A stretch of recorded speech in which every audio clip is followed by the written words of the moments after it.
Here are today's open houses brought to you by Berkshire Hathaway Home Services, Lucien Realty.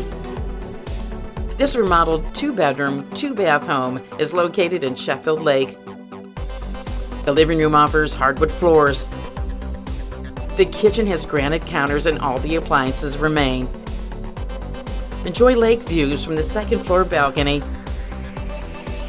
Thomas will be holding an open house today from 12 to 2 p.m. This 2-bedroom, 2-bath home is located in Lorraine. The large kitchen includes all the appliances. The living room has a corner fireplace. Sliders lead you to the patio overlooking the golf course. This home is located in the Amherst School District. Bill Latrani and Tim Carrion will be holding an open house today from 1 to 3 p.m. This 4-bedroom, 2.5-bath bi-level is located in Oberlin. The living room has a large picture window to allow natural light in. The basement is ready for your finishing touches.